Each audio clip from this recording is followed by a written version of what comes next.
안녕하세요. 지난 9월쯤부터 결혼을 막 준비하기 시작했었던 올해로 34살 된 여자입니다. 지금 이렇게 제 사연을 보내고 있다는 건 결혼이 아니라 파혼을 했다는 소리겠지요. 저는 현재 제 명의로 된 아파트에 살고 있어요. 최고점을 찍었을 때가 9억이었고 현재는 6억에서 7억 사이 정도 하는 집입니다. 거품이 빠진 거고 집값이 다시 저만큼까지 오르지는 않을 거라고들 하더라고요. 처음에는 투자 목적으로 샀던 집이지만 이미 재미 볼 만큼 다 봤고 실거주를 하고 있으니 급할 것도 없어서 저는 크게 신경 안 씁니다. 집은 제가 23살 사회초년생이던 시절에 갖게 되었어요. 그때 당시만 해도 집이 그렇게 비싼 가격이 아니었거든요. 원래 저희 외삼촌이 신혼집으로 살던 집이었는데 외삼촌네가 그때쯤 이민을 가게 되면서 집을 내놓게 되었습니다. 원래 저희 어머니가 부동산 전문가까지는 아니시지만 그래도 그런 쪽으로 약간 보는 눈이 있으신 분이시거든요. 애초에 그 집도 외삼촌네 결혼했을 때 어머니께서 분명히 10년 내로 크게 돈이 들 집이라고 강력 추천을 해줘서 얻었던 거고요. 그런데 어머니가 그 집이 참 아깝다고 손에 쥐고만 있어도 언젠가 재개발이다 뭐다 해서 분명히 돈이 들 텐데 어떻게든 돈을 만들어서 그 집을 우리가 살까 말까 하시고 계시더라고요. 그걸 보고 어머니께 그 집 내가 사면 안 되냐고 물었어요. 가진 게 딸랑 100만 원뿐이었다 보니 부모님 도움을 당연히 받아야 했지요. 부모님이 저 대신 대출을 받아주셨고 그 돈을 제가 일해서 갚기로 했습니다. 돈 한 푼이 아쉬운 와중에 자취는 꿈도 꿀 수 없었죠. 안면몰수하고 부모님 집에 신세 지면서 정말 제 핸드폰 요금하고 회사 출퇴근할 때 들어가는 교통비 정도만 제외하면 한 2년 가까이를 땡전 한 푼 안 쓰고 살아왔습니다. 제가 고생했던 것처럼 이야기하지만 사실 저 한 푼이라도 더 아끼라고 도시락도 싸주시고 다 큰 딸 데리고 살면서 땡전 한 푼 안 받으신 어머니의 도움이 가장 컸습니다. 아무튼 그렇게 집을 산 지 3년이 지난 시점에 대출을 전부 갚아낼 수 있었어요. 처음 집을 살 때 전세를 끼고 샀다 보니 은행 대출 갚는 건 생각보다 빨랐습니다.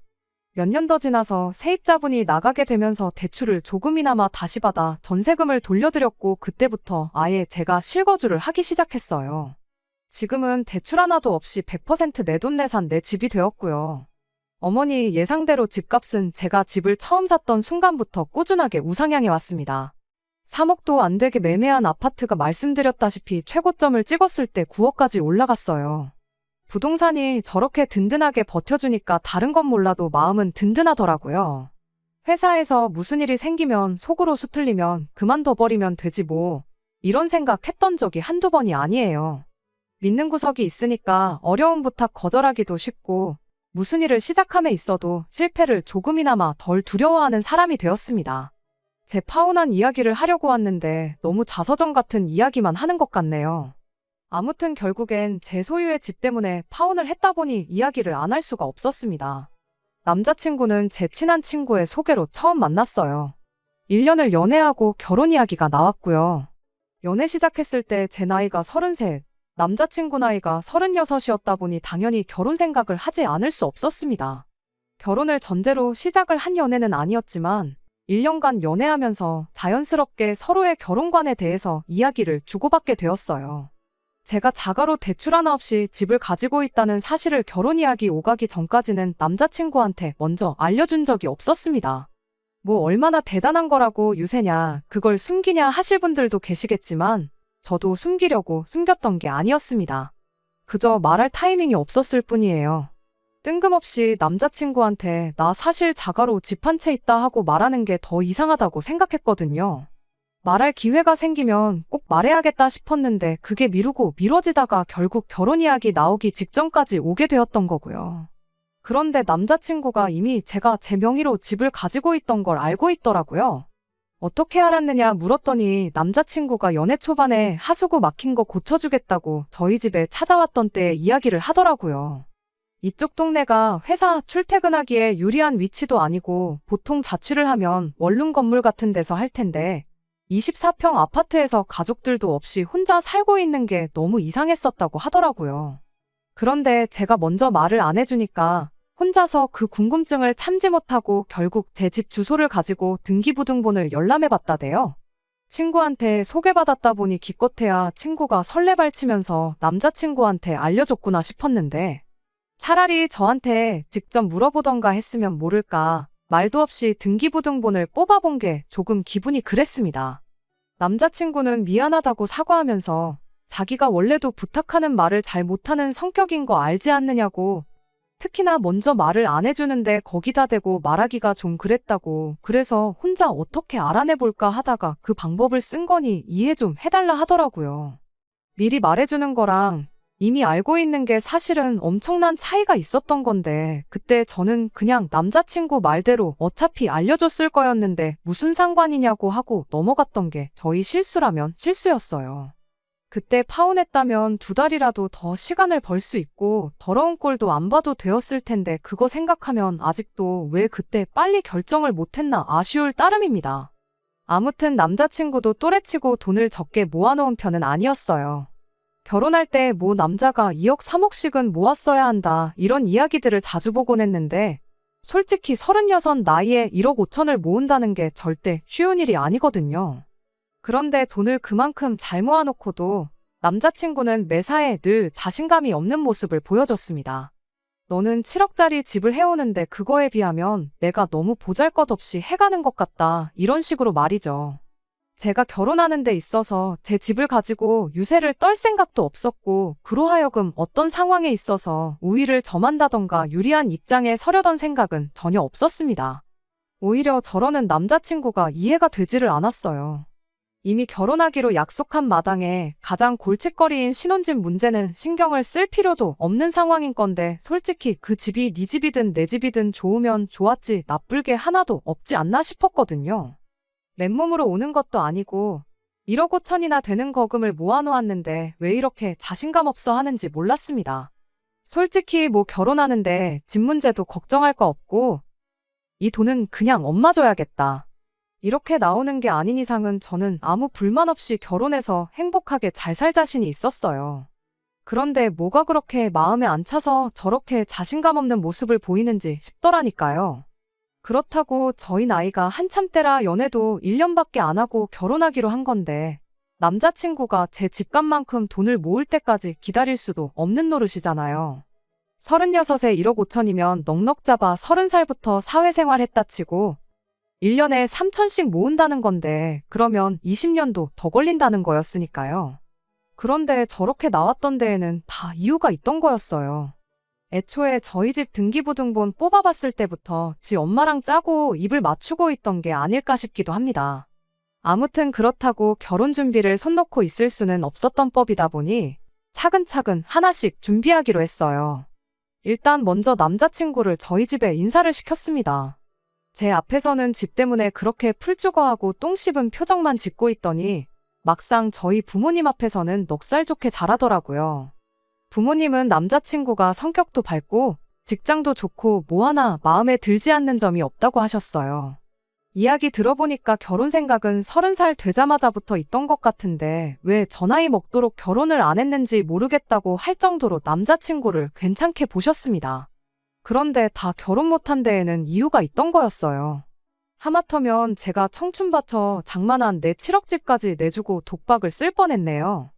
아무튼 당시 저희 집에서는 이미 오래전부터 제 결혼을 기다려왔던 시기이기도 했다 보니 하루라도 빨리 상견례 날짜를 잡으라고 하셨죠. 상견례 하기 전에 앞서 일단 제가 먼저 남자친구 집에 인사를 드리는 게 순서였으니 일단은 인사를 먼저 드리고 오고 그 후에 날짜를 잡기로 했습니다. 남자친구의 본가는 마을 단위로 아주 작은 시골 동네였습니다. 명절 때 오며 가며 할 때는 조금 힘들겠다 싶었지만 가는 길 내내 풍경도 예쁘고 공기도 좋고 좋은 쪽으로만 생각하려고 하고 있었죠. 예비 시어머니는 좋은 사람처럼 보였어요. 다른 것보다 아들을 엄청 자랑스러워하고 이뻐하는 게 느껴졌습니다. 이야기하는 내내 무슨 말만 나오면 아들 자랑하는데 여념이 없었거든요. 어렸을 때부터 수제 소리를 듣고 자랐다니 어쩌니 하면서 어릴 때 뭐 수학 경시 대회 같은 거 나가서 입상을 해온 것부터 시작해서 인서울 상위권 대학 들어간 것까지 아주 동네에서 남자친구를 두고 개천에서 용났다는 식으로 말을 했다고 하더라고요. 솔직히 개천에서 용났다 하면 대학 나오고 회사 들어가는 게 아니고 의사 판검사 정도는 되거나 고시 정도는 패스해야 하는 말 아닌가 싶긴 했지만 자식이 얼마나 자랑스러우면 좋으실까 싶어서 맞장구나 쳐주고 있었습니다. 어차피 자식 자랑하고 싶은 부모 마음은 다 똑같은 거 아니겠나 싶었고, 오히려 이렇게 순수한 분들이니 결혼하고 나서 고부 갈등 같은 문제로 골머리 썩을 일은 없겠나 싶었는데, 결혼에 대해서 조금씩 본격적인 이야기가 오가기 시작하니 순수한 사람처럼 보인다는 그 마음은 온데간데 없이 사라졌어요. 예비 시어머니 또한 제가 집을 가지고 있다는 사실을 알고 있었나 봐요. 다른 사람도 아니고 남자친구 어머니인데 당연히 말했겠거니 싶었고, 그걸 미리 언급했다고 해서 기분 나쁜 것도 없었습니다. 그런데 대뜸 어머님의 제게 한마디 꺼내왔어요. 제 집 때문에 우리 아들이 너무 주눅 들어있는 것 같아 보인다고요. 말을 하는 사람이 달랐을 뿐 여태껏 남자친구가 너가 집 해오는 거에 비해서 나는 아무것도 안 해오는 거나 마찬가지라고 자신감 없어 하던 거랑 다를 게 없는 말이었어요. 하도 들어서 노이로제가 걸릴 지경이었는데 남자친구 어머니까지 저러고 나오니까 아주 넌떨머리가 나더라고요. 사실 답도 없는 거잖아요. 말했던 것처럼 남자친구가 제 집값만큼 돈을 모을 때까지 20년 동안 결혼도 안 하고 기다릴 수도 없는 노릇이지 않나요? 20년은 조금 비약이 심하고 연봉 오르는 것까지 감안해준다고 해도 연봉이 1년에 1억씩 오르는 것도 아닌데 20년 걸릴 게 15년 걸린다고 해서 해결되는 것도 아니잖아요. 그리고 제 집값은 20년 동안 동결하고 가만히 있나요? 그때 가봐야 아는 일이긴 하지만 예전 같은 폭발적인 상승은 없을지언정 여지껏 매 조금씩이나마 올랐으니 20년 뒤에는 또 7억 하는 집이 얼마나 돼 있을지 아무도 모르는 일도 아니었죠. 그런데 자꾸 집에 비해 해가는 게 없어서 주눅든다니 어쩐다니 답도 없는 이야기만 하고 있으니까 아주 미치고 팔짝 뛸 노릇이었어요. 그래도 이참에 어머님도 계신 자리에서 이야기 나왔으니 대체 어떻게 하면 좋은지 차라리 이번 기회에 허심탄회하게 한번 이야기하는 것도 방법이겠구나 싶었습니다. 그런데 남자친구 어머니가 말도 안 되는 소리를 하기 시작했어요. 신혼집은 남자친구가 모은 돈이랑 당신이 지금 살고 있는 집을 팔아서라도 어떻게든 돈을 구해 마련해 줄 터이니 신혼살림은 그 집에다 차리도록 하라고 하더라고요. 남자 쪽에서 집을 해오고 그 집에 살림을 차리면 적어도 아들이 처가에 주눅들 일이 없지 않겠냐는 거예요. 어떻게 그럴싸한 말이라도 했으면 납득이라도 했을 텐데 이건 뭐 조삼모사 하자는 것도 아니고 솔직히 뭐 하자는 건가 싶대요. 남자친구랑 남자친구 집에서 돈을 모아 신혼집을 해준다고 한들 제 집이 어디 가는 게 아니잖아요. 그 집에 세입자를 구한다면 받게 될 전세금 또한 제 돈이나 마찬가지고요. 빈집으로 둔다고 해도 말 그대로 집이 부동산인데 무슨 차이가 있길래 그러자는 거냐 했습니다. 거기에 집을 팔아서라도 해준다고 하셨는데 솔직히 이런 시골 동네의 고급 주택도 아니고 서울하고 접근성도 거의 없다시피 한 지역에 있는 그냥 평범한 시골집을 시골 체험하고 싶은 사람들한테 세를 준다면 모를까. 세상 어느 누가 투자 목적이든 거주 목적이든 사려고 들겠나요.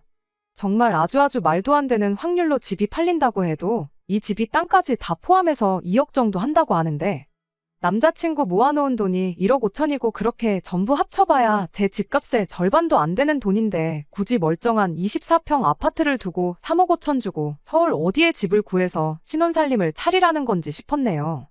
당사자인 제가 괜찮다는데 왜들 자꾸 그러시냐고. 그리고 집까지 팔아서 해주신다고 했는데 그럼 어머님은 어디 가서 사시려고 그러냐. 그렇게 되면 내가 부담스러워서 안 되겠다. 최대한 좋게 돌려서 말했습니다. 그런데 이미 전부터 남자친구가 자신감 없는 모습 보이면서 자꾸 질질 끌고 그랬던 게 사실은 다 꿍꿍이 속이 있었던 겁니다. 저는 적어도 여태까지 남자친구가 염치가 있는 사람이라서 그래서 저보다 결혼 자금을 덜 가져오는 데 있어서 책임감을 느끼고 마음고생을 하는 줄 알았는데 그게 아니었어요. 제 대답에 남자친구 어머니가 한다는 말이 그 집에 자기가 들어가서 살면 되지 않겠냐고 하는 거 아니겠어요? 저는 제가 잘못 들었나 싶어서 네? 하고 되물었어요. 상식적으로 남자친구 어머니 입에서 그런 대답이 나올 거라 예상할 수 있는 사람이 이 세상에 몇이나 되겠나요? 그러니까 말 그대로 당신 살고 있는 집이며 땅이며 다 팔아서 돈을 마련하고 개천에서 태어난 용의자 어머님의 자랑인 남자친구가 여지껏 회사 생활하면서 모아놓은 돈 1억 5천 그걸 합쳐서 저희 신혼집을 구해주고 당장 자기는 살 곳이 없어지게 되는 거니 제 집에 들어가서 살겠다 그 말이었습니다. 너무 진지한 표정으로 말하고 있으니 저게 웃자고 농담하는 것처럼 보이진 않았어요. 아무리 그래도 그렇지 그건 조금 말이 안 되는 거 아니냐고 대답을 했더니 자기 이야기 좀 들어보라면서 내 집에 당신들 살게 해주면 제가 앞으로 얻게 될 이득에 대해서 열변을 토하기 시작했습니다. 일단 시부모가 가까이 살면 저희한테 이득 아니겠냐는 주장을 해왔어요. 무슨 말이냐 하면 세상에 가족만큼 믿고 기댈 수 있는 사람들이 또 어디 있겠느냐고. 나중에 아이가 태어나던 뭐 밑반찬을 해서 가져다 주던 분명히 도움될 일이 있을 거랍니다. 막말로 애 태어나서 당신이 애만 봐줘도 저한테는 한 달에 200만 원 돈 아끼는 거나 마찬가지 아니냐고 하더라고요. 그런데 그거야 뭐 꼭 시어머니한테만 맡길 이유가 있나요?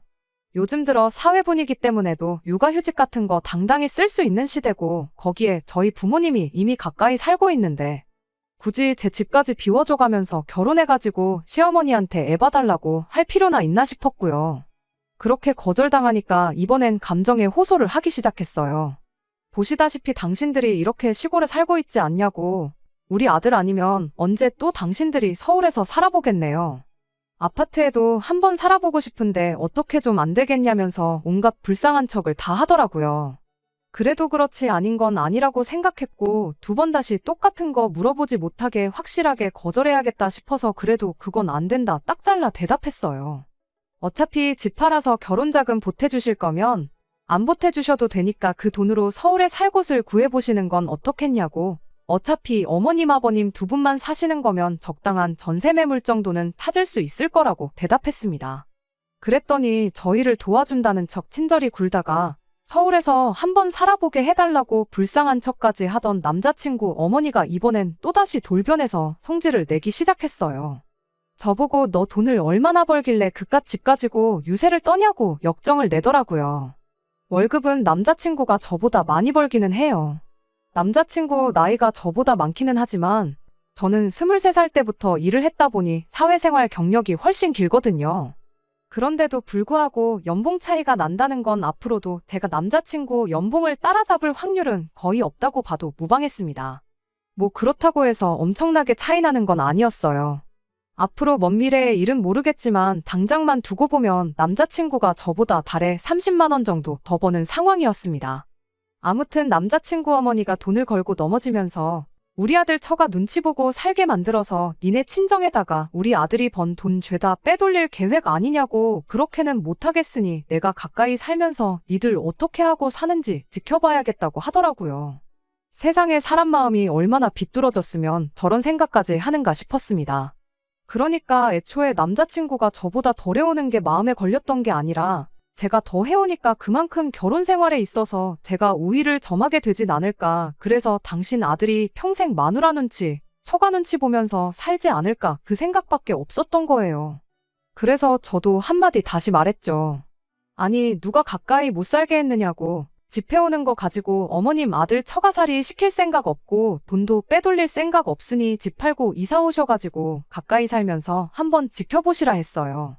내 집 바로 옆집에다가 집을 구해도 뭐라고 안 할 테니까 내 집 말고 다른 집 구해서 사시라고 한마디 했지요. 그때 그냥 상 뒤집어 엎고 나왔어야 했는데 무슨 좋은 꼴을 보겠다고 그 못된 아줌마 생각을 고쳐먹게 해주려고 그랬는지 모르겠네요. 며느리가 벌써부터 시어머니한테 말대꾸하는 것 좀 보라면서 저한테 삿대질까지 해가면서 저희 부모님의 가정교육까지 운운해가며 뭐라 하는데 개천에서 나온 용이라고 우리 아들 데려가려면 응당 그 값을 치러야 하는 거 모르냐면서 소리를 고래고래 지를 때 저 사람이 뭘 믿고 저렇게 뻔뻔하게 나오나 싶었는데 믿는 구석이라고 자기 아들 하나밖에 없었구나 싶었어요. 제가 집까지 들고 시집 온다고 하니까 당신 아들이 얼마나 대단한 사람이라고 단단히 착각을 하는 건지 제가 무슨 결혼하고 싶어서 환장한 줄 알았나 봅니다. 분위기가 험악해지는 가운데 남자친구가 언제 제 편에 서서 말 한마디 해주려나 싶어서 기다리고 있었는데 꿀먹은 뭐마냥 입국 닫고 아무 말도 안 하고 있더라고요. 그래도 나랑 결혼할 사람이라고 엄마가 저 모양 저 꼴로 어깃장 부리면서 말도 안 되는 소리를 늘어놓는데 저를 대신해서 어머니한테 말 한마디 해줄까 기대했던 제가 바보였지요. 아무 말도 안 하고 상황만 지켜보는 남자친구를 보니 더는 이야기 나눌 것도 없겠다 싶어서 자리에서 일어났습니다. 그런데 이번엔 꿀먹은 뭐마냥 아무 말도 없던 남자친구가 이젠 망부석이라도 된 건지 저를 따라서 같이 일어날 생각은 안 하고 저를 빤히 쳐다만 보고 있더군요. 표정이 마치 네가 처음 와보는 시골 동네에서 나 없이 어떻게 집에 갈 건데 하는 표정이었어요. 팔은 안으로 굽는다고 이 자식도 그냥 한통속이었구나 싶어서 열받아서 한마디 외쳐주고 그냥 밖으로 나와버렸습니다. 좋은 대학 나오고 좋은 회사 다니는 게 무슨 개천에서 용난 거냐고. 아줌마 아들 그렇게 대단하고 잘난 사람 아니니까 주제 파악 좀 하라고 한마디 해주고 나오니 그래도 속은 좀 후련하더라고요. 끝까지 남자친구는 집안에서 나올 생각이 없어 보였고 솔직히 처음 와보는 데다가 외진 시골 동네다 보니 어떻게 집에 가야 하나 막막했어요.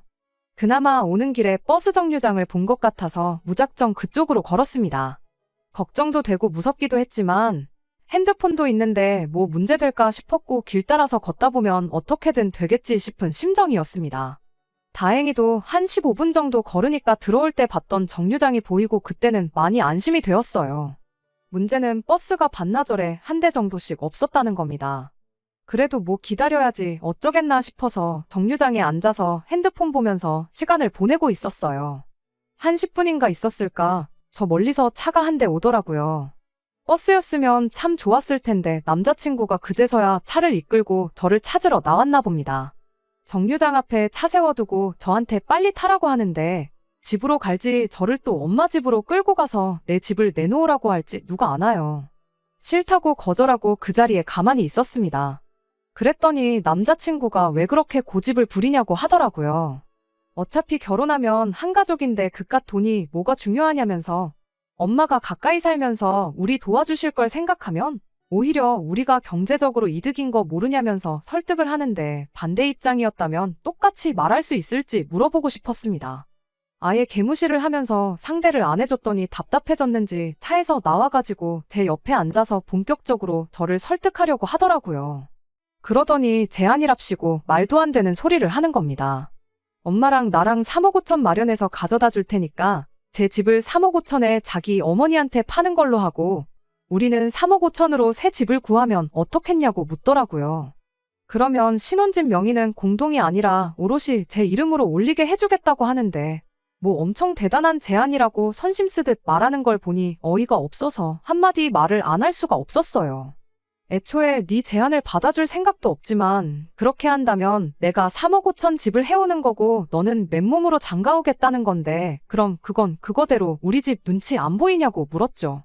애초에 처음부터 내 집을 거저먹을 생각밖에 없던 거 아니냐고. 절대로 니랑 니네 엄마가 원하는 대로 하게 두지 않을 거고 결혼도 뭐 상견례를 한 것도 아니고 청첩장을 돌린 것도 아닌데 그냥 없던 일로 할 테니 그렇게 알라고 했어요. 그랬더니 남자친구가 한마디 하더군요. 어쩌다 운 좋게 집값이 올라서 큰돈 번 걸 가지고 그러냐고. 3억 5천이면 네가 처음 집 샀을 때 가격보다 더 잘 쳐주는 건데 그냥 시어머니한테 가족 할인 해준다고 생각하고 그 돈 받고 말면 좀 좋은 거 아니냐고요. 제가 집을 얼마 주고 샀는지 취득가액까지 꿰고 있는 걸 보니 일전에 남자친구가 제가 집이 자가인지 궁금해서 등기부등본 뽑아봤었다는 말이 기억이 나고 온몸에 소름이 다 돋기 시작했습니다. 혹시나 그게 아니길 바랬는데 애초에 처음부터 남자친구는 제가 7억 집을 자가로 가지고 있다는 사실을 확인한 순간부터 결혼을 전제로 내 집을 지 엄마한테 넘겨줄 계획을 세우고 있었다는 소리나 마찬가지였으니까요. 저는 그것도 모르고 1억 5천 모아놓은 게 어디냐고 오히려 내가 집이 있으니 더 좋은 거 아니겠냐고 그런 속도 없는 소리를 하고 있었으니 남자친구나 남자친구 엄마한테는 그게 얼마나 기회처럼 들렸겠나 싶었습니다. 다행스럽게도 그로부터 몇 분 지나지 않아서 차가 한 대 더 도착했어요. 멀리서 남자친구 차가 오는 걸 보고 혹시나 해코지 당하지 않을까 싶어서 경찰에 미리 신고를 했었거든요. 경찰분들이 오시니 남자친구도 저를 다시 자기 어머니 집으로 데려가지 못했고 결국 그렇게 저는 경찰분들 도움을 받아서 가까운 기차역까지 이동할 수 있었습니다.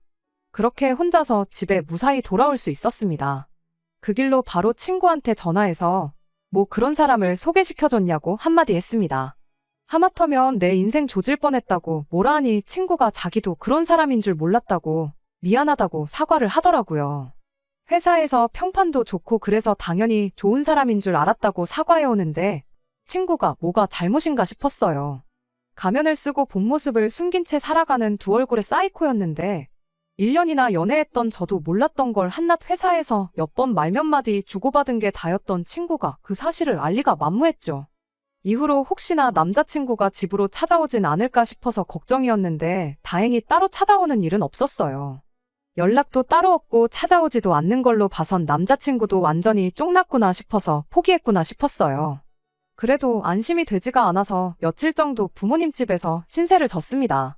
부모님도 뭐 그런 자식이 다 있냐면서 일단 경찰에 연락을 해놓으라고 조언을 해주셨어요. 요즘 세상이 워낙에 뒤숭숭하다 보니 미리미리 대비해서 나쁠 거 없다시면서요. 진짜 큰일 날 뻔했어요. 본 모습을 모르고 지냈던 걸 떠나서 남자친구 어머니가 제 집을 어떻게든 거저먹어보겠다고 안 했다면 진짜 결혼까지 할 뻔했으니까요. 다른 건 몰라도 정말 작정하고 사람 속이는 인간만큼 무서운 게 또 없다는 교훈을 얻었네요. 집은 어떻게 해야 하나 고민 중이에요. 여지껏 연락도 없고 나타난 적 없으니 괜찮은 거 아닌가 싶으면서도 언제 또 제 앞에 나타나진 않을까 걱정이 돼서 말입니다. 일단 제 이후의 거취는 저희 부모님 집에서 신세 좀 지면서 천천히 생각해 볼까 해요. 안녕하세요. 몇 달 전에 내 집을 지 엄마한테 거저먹게 해주려고 했던 남자친구와 결혼 약속까지 했다가 파혼한 사연을 보냈던 쓰니입니다. 그냥 제 근황 궁금해하시는 분들도 계신 것 같아서 이렇게 다시 사연을 보내게 되었네요. 결론부터 말씀드리자면 집은 전세를 주기로 했어요.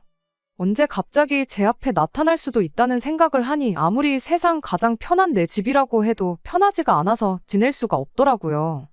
그리고 제 돈하고 저희 어머니 돈 합쳐서 새로 투자할 만한 부동산을 하나 알아보고 있는 중입니다. 남자친구가 제 앞에 다시 나타나진 않을까 걱정을 했던 데에는 이유가 있어요. 친구가 저 대신 남자친구한테 제대로 복수를 해줬거든요. 인터넷은 물론이고 회사 사람들한테도 남자친구랑 저 사이에 있던 일을 낱낱이 까발려줬나 보더라고요. 그것 때문에 회사에서 그나마 친하게 지내던 사람들한테도 손절당하고 회사 내에서 입지도 안 좋아져서 이직을 생각하고 있는 것처럼 보인다는 이야기를 해주더라고요. 저러다 회사에서 잘리기라도 한다면 혹시나 그걸 가지고 저한테 앙심을 품고 제 앞에 다시 나타나진 않을까 싶어서 결국엔 집을 내놓기로 결정을 했던 겁니다. 저희 집에 인사시킬 때 집이 아니라 밖에서 만난 게 어떻게 보면 신의 한 수였네요. 적어도 남자친구가 제 앞에 다시 나타날 일은 없을 테니까 말입니다.